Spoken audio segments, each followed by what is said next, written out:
I'm starting to base the green parts in a mix of jungle moss, which is a black-green color, and rhinoxide, which adds a bit of warmth to the end color.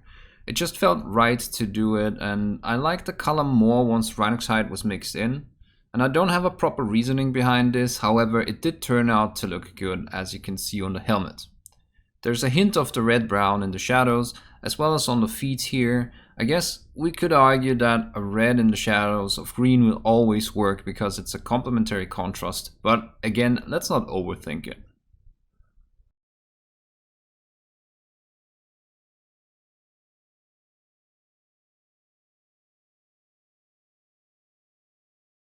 Always leave your paints to dry before you decide whether or not the color works, because as you can see here, most colors darken significantly when dry.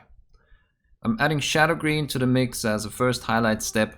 I need to mention here that I don't know why I didn't ever pull the palette down, but during all of the video the base mix is out of frame, so sorry for that. The good news is that it's always jungle moss and a bit of rhinoxide, and I just keep adding the highlight colors to make it brighter. As always, I'm picking a spot for my biggest highlight, and when I say biggest highlight I mean as far as area covered goes.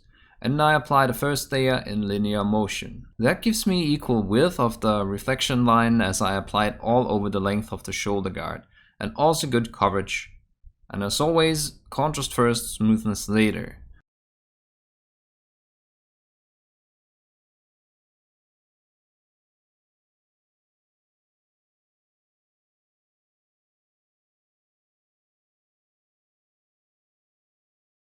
And of course, I start framing the element with edge highlighting. Also on the edges facing down, and then of course on edges that face up, which will be brighter.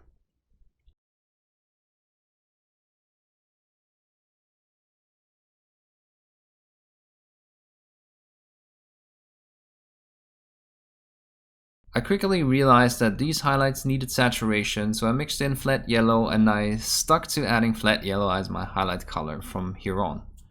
I kept repeating the alignment of my linear brush motion as that gives me the most control over where the color goes. I know I do a lot of mixing, but as you progress in your painting you will realize that changing a tiny nuance can improve your outcomes drastically. So don't be afraid to try it. Always analyze what is going on the miniature in the current state, realize what you like and what you don't like, and you will find a way to change it. For example, like I said, looking at the green, I knew it would end up desaturated just using the greens I had. So my problem was lack of saturation in the greens, and I had to solve that problem by asking myself the question, what color saturates and goes well with greens? And the solution to that is yellow. So there's a problem, vocalize it or write it down, and think about what the solution is and implement the solution. Unless you plan out your paint job to the last pixel through every color and contrast, which to me is a bit tedious, and to me it's more fun to paint in a more spontaneous way, you will always face on-the-fly problem solving, so don't be worried. One more thing about planning out your paint jobs in detail up front. Like I said, it's a personal thing and it's perfectly fine to do so. I know that there's people out there that like the approach better, and I will definitely make a video about how to approach that, for example, with gamut masking. On the shoulder, after I set my primary reflection, I started to gradually work in the secondary reflections, and once I was happy with both the color and the placement of lights, I also did the same for the helmet. Starting with a global light, which means I wanted to do most of the round area of the helmet brighter on top, and only then started focusing on primary and secondary lights.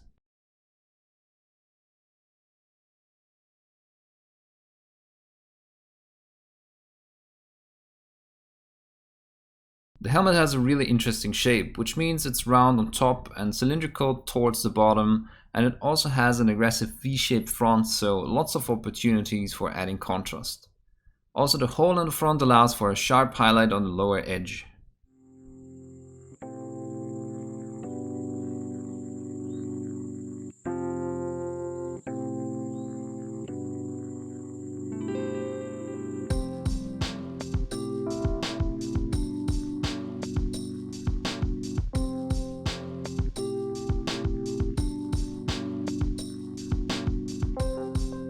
You can see that I'm adapting my brushstrokes to the shape of the helmet, so if there are any lines and brushstrokes showing in the end, they will just add to the notion of this being a round metal helmet. Putting emphasis on the V shape maximizes contrast and makes it look more aggressive and menacing.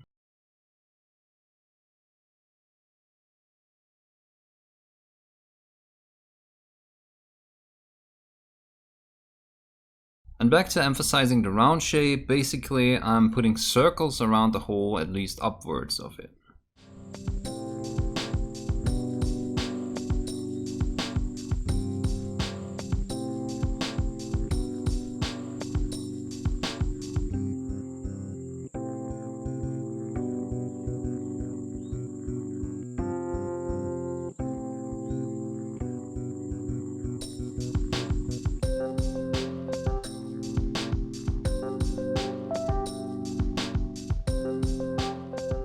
Like I said, the lower area of the helmet is cylindrical and was calling for an appropriate angle of the highlights, and I just extended them out from the round global light.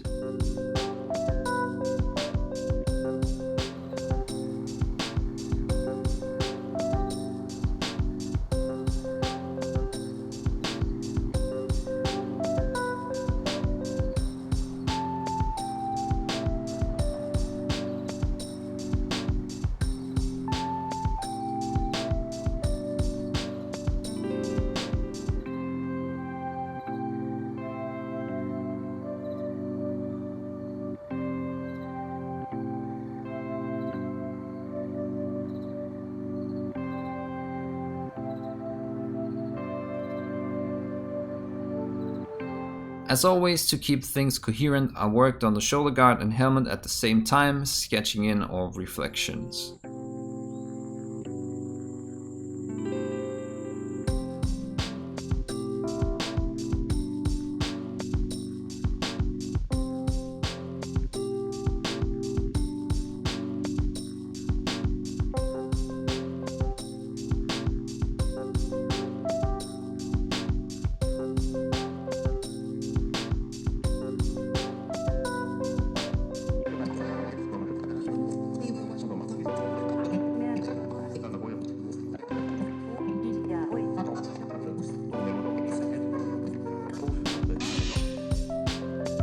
There's some extra detail in this area, like these holes, so I'm highlighting the lower edges, which would catch a lot of light, of course.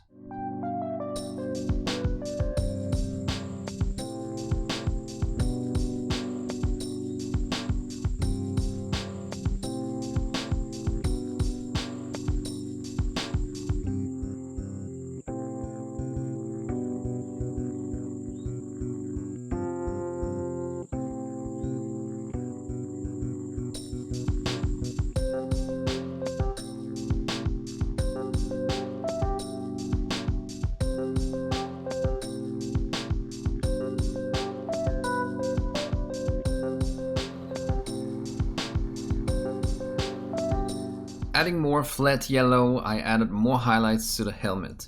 I decided it would be good to keep with the line motion highlight pattern and worked it into the top of the helmet to emphasize the round shape.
So as I'm putting in the secondary lights, I'm occasionally putting in a round line that connects the reflections to the main light.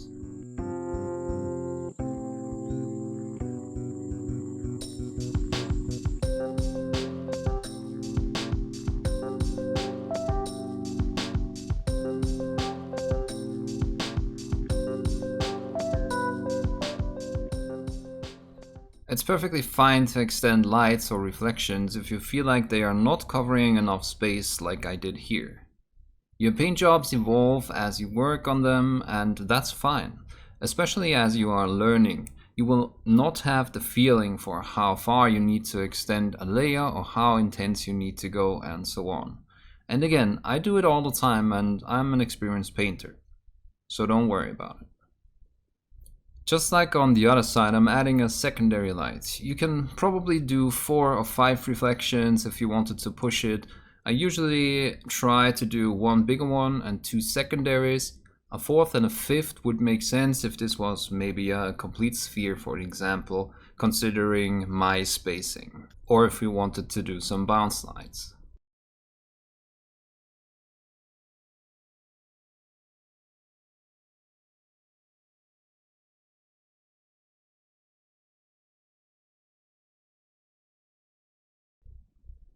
I'm gradually going brighter with my highlights. And I'm constantly evaluating areas that are empty and whether or not some additional detail would work. So for example here, I'm adding more of the cylindrical reflection lines.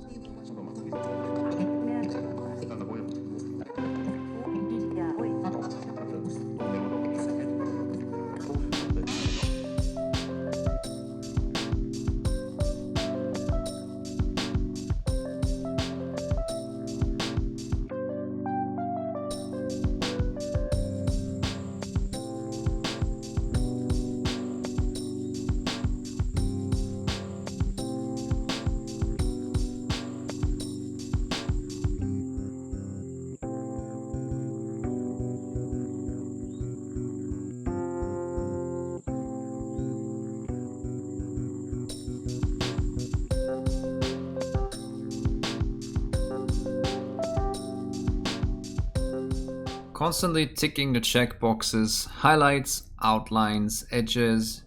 This was going to be a competition piece, so I'm putting in the extra effort and I'm putting in a bit more layers than usual.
Here you can see how I worked in the line patterns.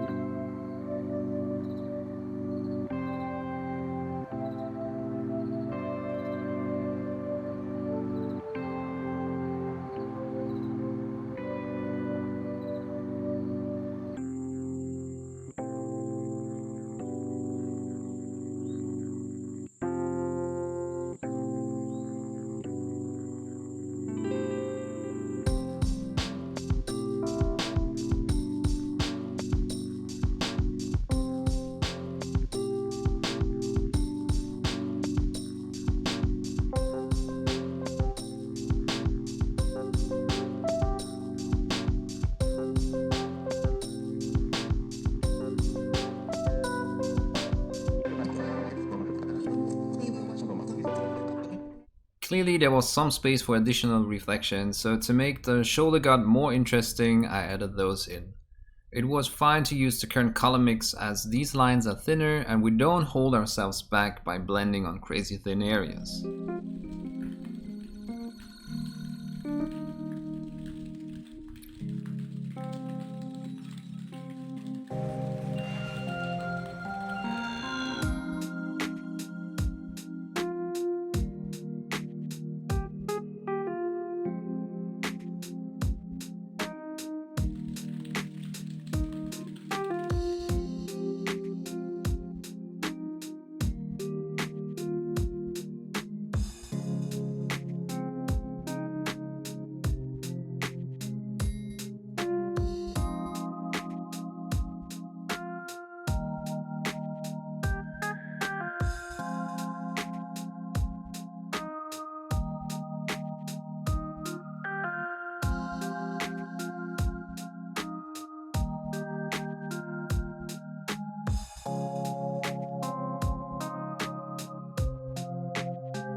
Time to go brighter, and here I'm putting in ice yellow, which is a brighter color but still has enough yellow in it to go along nicely with our goal of not ending up too desaturated.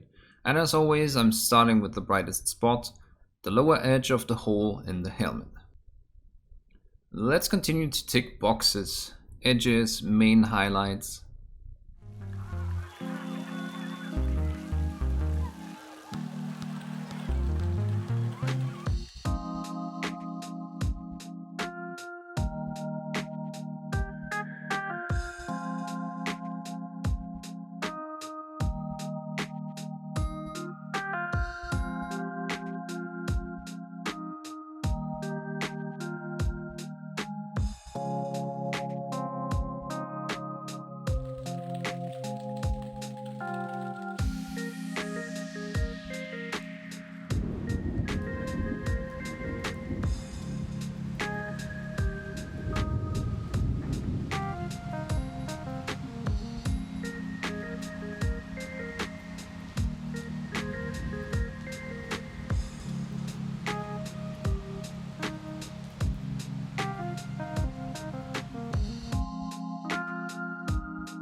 For the secondary lights, the quality of your brush is a huge factor. Remember how tiny these brush strokes are.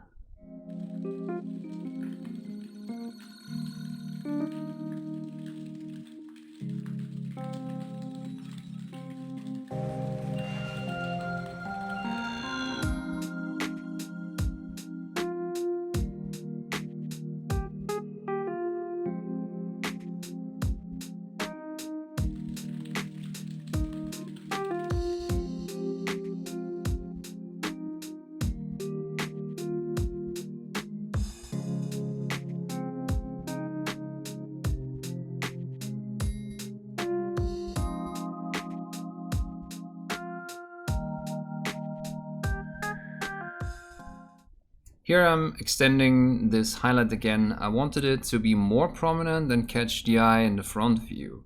This was going to be an online competition where you are only allowed to take one picture, one angle, and I had to take that into consideration. Again, because of the line pattern of my brush strokes, additional strokes fit right in. Here you can see I'm also making some other reflections bigger. You can see a lot of principles of brush control here, like pigment pushing and the right opaqueness. If you're not familiar with these, definitely go and watch my painting basic videos here on Patreon.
I knew I wanted to maximize my contrast, so I'm putting in an extra opaque line next to the foundation of the spike on the shoulder.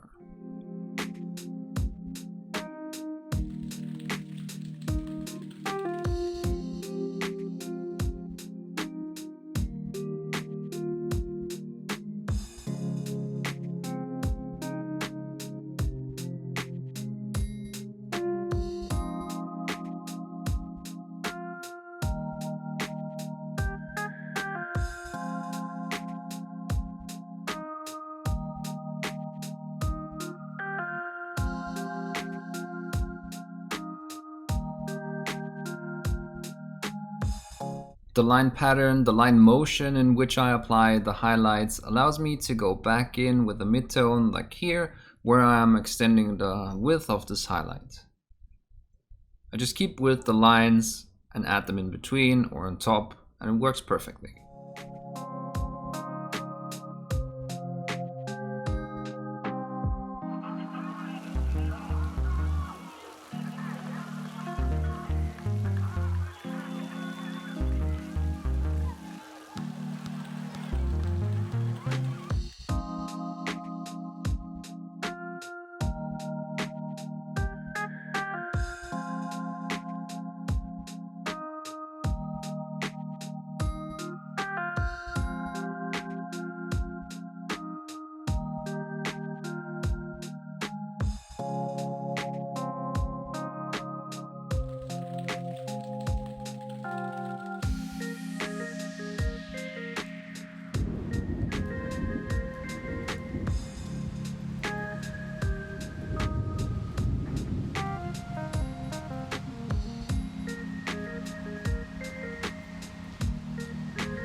Again, these small additional reflections I put in are so small we don't need to worry about blending too much, just put in the contrast.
There's a hint of an inverted edge here. I'm not sure whether or not I dreamed it up, but I decided it's a good way to add some extra detail to the armor by putting emphasis on this by painting a line. Additional contrast always makes areas more interesting.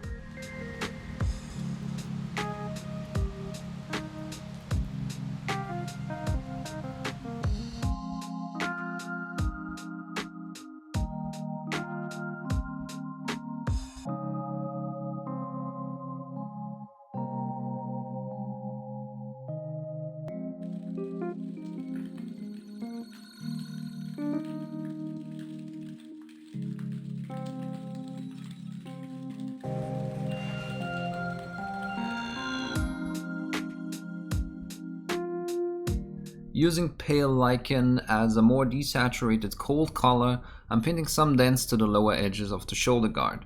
Initially I mixed in a bit of flat yellow, but in hindsight I think it adds a nice contrast to the saturated highlights just using the desaturated colder pale lichen. And I actually did that for later parts too.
So in this bonus footage we are going to take a look at some different shapes. On the boot armor, for example, I'm focusing the highlights on one side of the V shape, and then I'm putting in outlines next to the darkest parts of the plates to increase contrast once again.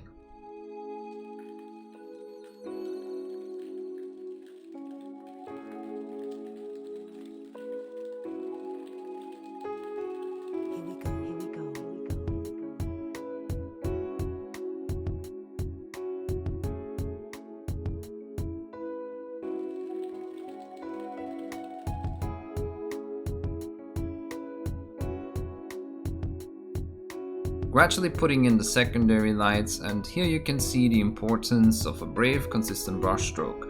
Don't worry too much about mistakes. Place your lights in a confident way and practice this.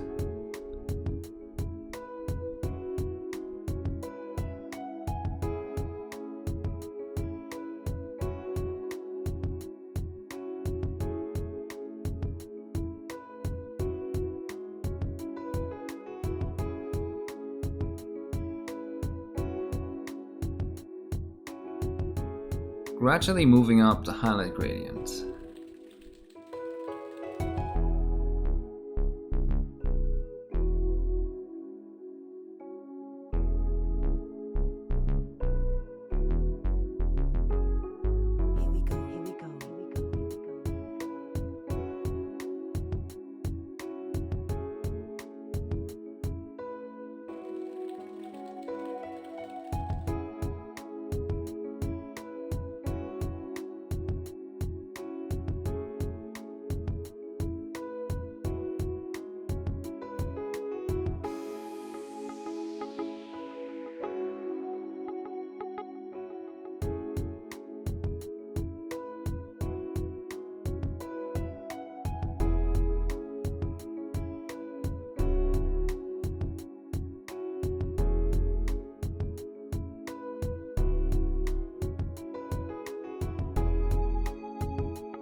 And again, you can see it's more important to create interesting highlights and value contrast here than to focus on smoothness. I left this footage in so you can see the placement of my highlights. Don't forget there is not one true correct placement of lights, there's many possibilities. Of course there is things that make more sense and will look better, but I'm referring to bright lines next to dark lines, highlights on inverted edges to map your shapes and make them more readable, and things like that here. And not putting that one secondary light 2 mm more to the right or to the left. You get the point.